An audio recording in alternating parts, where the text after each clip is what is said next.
नमस्कार, मैं हूं प्रदीप। आप थिंक 360 देख रहे हैं। आज हमारे साथ स्टूडियो में एक शख्सियत हैं जो कि जल, जंगल, जमीन और जवानी के मुद्दे पे नदी बचाओ के लिए काम कर रहे हैं, पर्यावरण और पानी बचाओ के मुद्दे पे काम कर रहे हैं। नाम दीप सिंह शेखावत है। दीप सिंह जी, बहुत स्वागत है आपका। जी। क्या कहानी है आपकी? आपकी ज़बानी ही हम जानना चाहेंगे कि काफ़ी सारे अवार्ड्स आप ले रहे हैं। हमें बताएं आप कैसे और क्यों कर रहे हैं ये?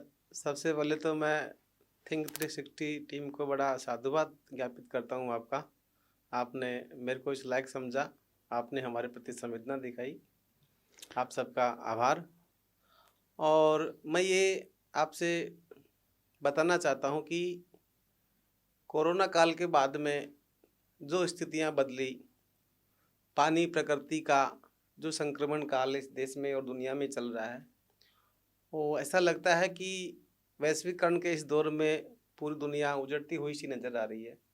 कोरोना काल में हमने देखा कि आज़ादी के 75 साल बाद भी व्यक्ति ऑक्सीजन के कारण से मर रहा है, तो मन में एक पीड़ा हुई, एक संवेदना पैदा हुई और उसी संवेदना ने मुझे जगाया और मैं उसके बाद से लेकर और आज तक कंटिन्यू पानी प्रकृति के लिए, पेड़ के लिए मैं यात्राएं कर रहा हूं लगातार और चल रहा हूं और लोगों में इसके प्रति जागृति बढ़ भी रही है, मैं ये देख रहा हूं। ये सब मैं आप सबके बीच में वैसे आप पॉलिटिकल व्यक्ति हैं, जैसी अपनी शुरुआत में बात हुई कि आपने कुछ चुनाव भी लड़े थे, जी जी सफल नहीं हो पाए आप। जी जी। तो ये रास्ता कहीं पॉलिटिक्स की ओर तो नहीं जा रहा? जैसा आप बात समाज सेवा की कह रहे हैं, लेकिन लोगों को नहीं नहीं, लगेगा। ऐसा कोई विषय नहीं है। देखिए, समाज सेवा आप पॉलिटिक्स में रह के भी कर सकते हो और प्रकृति का काम करके भी समाज सेवा कर सकते जी हो। जी, तो बिल्कुल। अल्टीमेटली मुझे करनी समाज सेवा है, चाहे मैं किसी भी रूप में करूं, लेकिन समाज सेवा मैं सदैव और सदैव करता रहूंगा। सर, आप पानी के मुद्दे पे काम कर रहे हैं। पानी जो है वो एक बहुत संवेदनशील विषय है, जिसको हम संवेदनशील नहीं मानते बेसिकली जब हम यूज़ करते हैं तब। चाहे वो स्विमिंग पूल में यूज़ लेना हो और चाहे अगर जी हमारे जी सामने बह रहा है तो हम बहने देते हैं। जी। हमारे यहाँ से राजस्थान में आपको क्यों महसूस होता है कि पानी की कमी है? अब तो खूब बरसात हो रही है और 5 साल जल शक्ति मंत्री भी राजस्थान से रह लिए। बात आपकी सही है, जी लेकिन राजस्थान का जो नाम आता है तो पूरे विश्व में पानी की कमी साथ में दिखती है। वो सीन सामने आता है कि राजस्थान का मतलब सूखा, राजस्थान का मतलब बेपानी प्रदेश, राजस्थान का मतलब मरु प्रदेश। तो ये समस्या हमारी शुरू से है, लेकिन राजस्थान में जो जागृति जिस तरीके से आ रही है, आज आप देखिए थार का जो रेगिस्तान है वो बढ़ नहीं रहा है हम्म, और जिसे हम सूखा कहते हैं, वहाँ पे आज पानी की उपलब्धता है। वहाँ पे किसानी बड़े अच्छी तरीके से हो रही है और लोग अपना जो पलायन है उसको रोक रहे हैं और आराम से अपने आजीविका का निर्वहन कर रहे हैं। इसमें कोई दो राय नहीं है और धीरे धीरे ये जागृति बढ़ेगी। बात करूँ गजेंद्र सिंह जी की, गजेंद्र सिंह जी ने अपने प्रयास किए, जी लेकिन 5 साल से छोटे से प्रयास से कुछ नहीं होता। जी जी। इसके लिए एक लंबा समय चाहिए और जैसा अभी भाजपा की सरकार कह रही है कि 2047 तक हमें भारत को एक उस तरीके का देश बनाना है, पूरी दुनिया की तीसरी ताकत हमें बनाना है, तो वो तभी संभव होगा जब प्रकृति और पानी पे काम होगा। जी। तो ये जो आपका इलाका है शेखावाटी या जयपुर से सटा हुआ इलाका, जी भारी डार्क जोन में चला गया है। जी यमुना का पानी लाने की बात है कागज़ों में, अभी तक कोर्ट से कागज़ तक आई है, अच्छी बात है। और वो जो पार्वती सिंध केपीसी जो प्रोजेक्ट हो रहा है, जिसको पहले 13 जिलों ERCP कहते हैं। ERCP कहा जाता था। तो आपको क्या लगता है, प्रोजेक्ट्स इंपॉर्टेंट हैं जो अभी तक बढ़े या नहीं बढ़े, मुझे नहीं पता, या लोगों में अवेयरनेस इंपॉर्टेंट है पानी के लिए, पर्यावरण के लिए? लोगों में अवेयरनेस इम्पोर्टेंट है, जी लोग जगेंगे। देखिए, सरकार के भरोसे बैठ कर के यदि हम पानी की और पर्यावरण सुधारने की बात करें तो वो बात एक पक्षी हो गई। जब तक समुदाय नहीं जगेगा, हर व्यक्ति अपनी जिम्मेदारी को नहीं समझेगा, तो समाज और सरकार मिलकर के ही इस पानी और पर पर्यावरण को। सरकार जो है सर, हमारे कॉन्स्टिट्यूशन की प्रियम्बल में लोक कल्याणकारी राज्य की संकल्पना, साहब हम कल्याण करेंगे लोगों का, ये सरकार को ऐसा तो है नहीं कि हम पॉलिटिक्स करेंगे और एक बार फुटबॉल इस पाले में और एक बार इस पाले में। जब हम कॉन्स्टिट्यूशन के प्रियम्बल में रखते हैं, जी कॉन्स्टिट्यूशन से चलने वाला देश है और उसमें लोक कल्याणकारी राज्य की दावा करती है सरकार, जी फिर क्यों नहीं चीज़ें मुकम्मल हो पा रही? राजस्थान में जंगल घट रहा है, राजस्थान में दूसरी चीज़ें भी आप देखिए, माइनिंग के भरोसे हमारा रेवेन्यू चल रहा है। तो कब तक चीजें इस तरह से चलेंगी? देखो, पानी और प्रकृति और इसके साथ में विकास, और या मैं कह सकता हूँ इसको प्रगति और प्रकृति। जी। अभी तक जो भारत में विकास हुआ, राजस्थान में जो विकास हुआ, वो प्रकृति को मार के ही हुआ।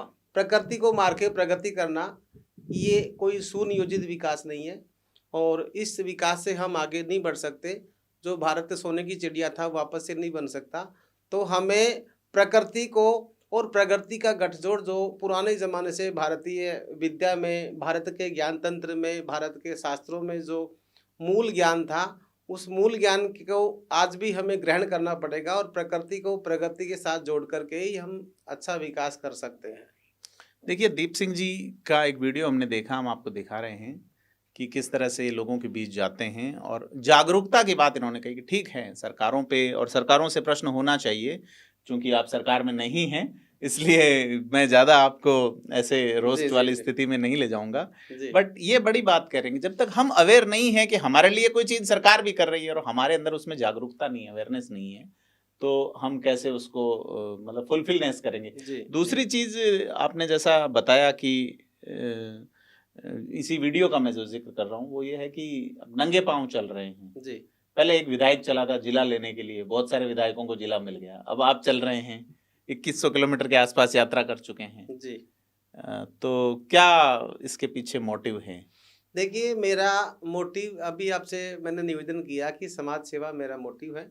मैं प्रकृति माँ के ताकत के साथ में आगे बढ़ रहा हूँ।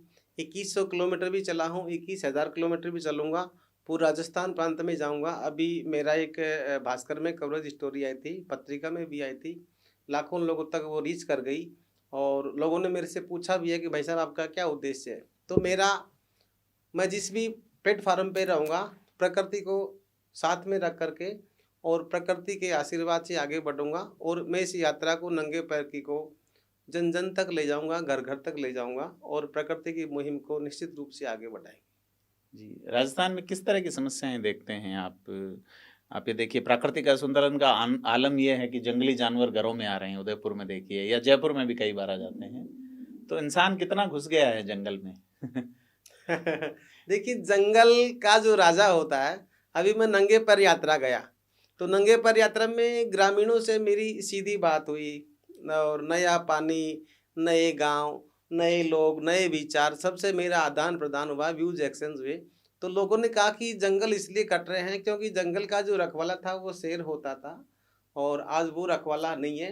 तो जंगल की रखवाली रखवाला ही कर सकता है, ये फिरवाला नहीं कर सकता। फिरवाला का मतलब जो अपना गार्ड है ना। मैं अक्सर कहता हूँ सर कि राजस्थान में जब 100 के आसपास शेर थे जी, तो डीएफओ की संख्या कोई या आईएफएस अधिकारियों की संख्या 2-3 दर्जन हुआ करती थी, 50 से कम। आज शेर 50 से कम बचे हैं और अफसर 200 हो गए। वही बात है। आज राजस्थान में वापस से वो शेरों की संख्या बढ़ जाएगी तो निश्चित रूप से हमारी हरियाली, हमारी खुशहाली जिंदा हो जाएगी जी। ये बात ठीक है, पानी वाली जैसे आप कह रहे हैं कि फिर आपको जैसे अवार्ड्स कुछ मिले हैं। हाँ जी। तो मुहिम अवार्ड्स के लिए तो नहीं है कई बार। नहीं, अवार्ड्स तो देखिएगा जैसे पूर्व राष्ट्रपति रामनाथ कोविंद आपको अवार्ड देते हैं, सम्मानित कर रहे हैं। अभी वो करेंगे 12 तारीख को। जी। देखिए, अवार्ड देना अलग बात है, ठीक है, वो लोग अवार्ड दे रहे हैं, अच्छा काम कोई करता है उसका हौसला बढ़ना भी चाहिए, लेकिन मेरा अवार्ड लेना कोई मकसद नहीं है। जिन्होंने बुलाया, आज भी मैं जयपुर में था, एक संस्था है समर्पण, उन्होंने हमारे को सुंदरलाल बहुगुणा अवार्ड से सम्मानित किया है जी। तो सम्मान मिलना, उससे हौसला बढ़ता है, लोगों को मोटिवेशन मिलता है। और भी चीजें राजस्थान में कई जगह कर रही हैं। ओरण गोचर वाला इशू चल रहा है कई जगह, क्या सोचते हैं आप इसको लेके? ओरण गोचर का तो देखिए, मैं इस समय याद करूंगा विष्णुई समाज और उनके धर्मगुरु को और जामू महाराज को, क्योंकि ओरण और गोचर और पानी और पर्यावरण के लिए विष्णुई समाज का संपूर्ण जीव जगत के लिए उनका पूरा जीवन समर्पित रहता है। तो ओरण और गोचर हमारे इस राजस्थान की शान है, और ये ओरण और गोचर जिंदा रहना चाहिए, ये प्रथा चलनी चाहिए, और तब ही हमारा पानी और पर्यावरण यहाँ सुधर सकता है। राजस्थान का एक बड़ा हिस्सा है जो खेजड़ी, वहाँ पे एक फ्लोरा एंड फौना का मैनेजमेंट करती है, काटी जा रही है बड़ी बुरी तरह से। क्या करना चाहेंगे आप उसमें? देखिए, उसमें तो सब लोगों को मिल करके और गांव वालों को लड़ाई करना तो चाहिए। आप क्या करेंगे? मुझे वो लोग बुलाएंगे तो मैं जाऊंगा आप और उनके पैदल साथ। पूरे राजस्थान में जा रहे हैं, वहां से क्यों नहीं शुरुआत करते आप? नहीं, वहां जब नंबर आएगा तो मैं वहाँ पहुंच जाऊंगा और वो लोग बोलेंगे तो मैं उस मूवमेंट को आगे बढ़ाऊंगा। Priority makes things better actual में, मुझे लगता है। तो प्रायोरिटी अभी वहां लगती है, तो क्यों नहीं आप वहां का बनाते नहीं, हैं? प्रायोरिटी तो अभी एक 12 में शाहबाद का जंगल भी कट रहा है, लेकिन जब तक जन आंदोलन खड़ा नहीं होगा तब तक नेता कुछ नहीं कर एक व्यक्ति सकता। तो निकले, बात वो है। आप निक- निकल रहे हो, आप अच्छा काम कर रहे हो, इसलिए आज आप स्टूडियो में हो, तो मैंने कहा हाँ हाँ हाँ, अच्छी बात है। देखिए, मैं वहाँ पर जाऊंगा, उनसे बात करेंगे और उसके लिए उन सबसे बात करके साझा प्रयास करेंगे, लड़ाई लड़ेंगे। आप रामनाथ कोविंद जी से मिल रहे हो, उनको कहो कि मुझे अवार्ड देने की बजाय आप थोड़ा उधर भी देखो। परसों मिलेंगे और ऐसा मौका मिलेगा तो जरूर कहेंगे उनको। जी जी बिल्कुल, हमें उम्मीद है। राजस्थान एक अच्छा प्रदेश रहा है पुराने समय में। प्रकृति ने यहाँ बहुत कम अकाल के समय में लोग मरे हैं। बंगाल में आप ये देखिए कि अकाल का एक सिस्टम जब होता था, तो राजस्थान का प्राकृतिक संतुलन या यहाँ की राज व्यवस्था ऐसी थी कि लोग नहीं मरे अकाल में। लेकिन जहाँ ब्रिटिश इंडिया था, वहाँ खूब भुखमरियाँ हुई। तो यह ऑन रिकॉर्ड भी है चीजें। तो प्रकृति ने इतनी चीजें यहाँ दी थी। खेजड़ी राजस्थान का बहुत बड़ा एक नेमत है प्रकृति की ओर से, लेकिन बुरी तरह काटी जा रही है। सोलर एनर्जी कंपनियां, बहुत सारे नाम आ रहे हैं उसमें, तो पॉलिटिक्स का इशू बन गया। तो आप जैसे लोगों को आगे आने की जरूरत है, मुझे लगता है। हाँ, मेरे जैसों को आगे आना चाहिए। और मैं नहीं कहता कि मैं कोई बड़ा हम ये काम कह रहे कर हैं, आप पाऊंगा, जैसे जो लेकिन आप सब आइए। सब लोग आगे आए।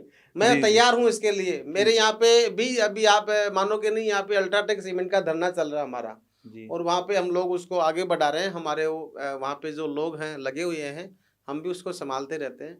तो वो लोग जब तक पूरी जागृति, देखिए कोई भी आंदोलन तब सफल होता है जब जनता उसके खिलाफ खड़ी होती है। अभी वहाँ ऐसी स्थिति नहीं है। खेजड़ी के लिए शाहबाद में लोगों में जो आक्रोश, जो उबाल होना चाहिए था, वो पूरी तरीके से नहीं आ रहा है। उनका उबाल हमें लगेगा कि ये हम सबका साथ देंगे तो हम जाएंगे। अभी हम चले जाएं और वहाँ पे कोई साथ नहीं दे, अकेला व्यक्ति क्या कर सकता है? तो जनाक्रोश जब समझ में आएगा तब हम उसके लिए उचित कदम उठाएंगे। पुराना लोग एक शेर भी है कि मैं तो अकेला ही चला था जाने वे मंजिल, मगर अकेला ही चल रहा हूँ। लोग साथ आते गए, कारवां बनता अभी गया। मैं अकेला चल नहीं, रहा आप हूँ। अच्छा काम कर रहे हैं, आप अच्छा काम करते रहेंगे। और आप कोई मैसेज देना चाहें तो? बस मेरा मैसेज तो ये है कि मेरी जो यात्रा चल रही है नंगे पैर की, इस यात्रा में सब लोग जुड़े। इस मुहिम को पूरे देश और प्रदेश में, पूरे देश और दुनिया में सोशल मीडिया के माध्यम से हम फैलाएं। मैं गांव-गांव में, स्कूल में, कॉलेज में जा रहा हूं। हमने अभी तक लगभग 500 गांव, 200 गांव और 500 स्कूलें कवर करी हैं। लाखों लोगों को अवेयर किया है। आगे करते रहेंगे। प्रकृति माँ के आशीर्वाद से आगे बढ़ते रहेंगे। और सोशल मीडिया के माध्यम से मैं ये सबको अपील करूँगा कि सब लोग इस मुहिम का हिस्सा बने और इस मुहिम को घर घर में, जन जन तक फैला करके देश और दुनिया में राजस्थान के नाम को ऊंचा करें। मैं अपील सबसे करना चाहूँगा। ठीक है, तो आपकी अपील है पर्यावरण संरक्षण और तमाम चीज़ों के लिए। राजस्थान में जो स्थितियां बन रही हैं वो ठीक तरह से अनुकूल नहीं कही जा सकती। जी, सरकार किसी की भी हो, प्रकृति का दोहन, राजस्थान की इकोनॉमी चल रही है माइनिंग पे, प्राकृतिक दोहन पे, बड़ी चिंता का विषय है। आपको क्या लगता है कमेंट करके बताएं, और दीप सिंह जी को आप कितना सपोर्ट करते हैं कमेंट करके बताएं। वीडियो को लाइक शेयर करें। Thank you.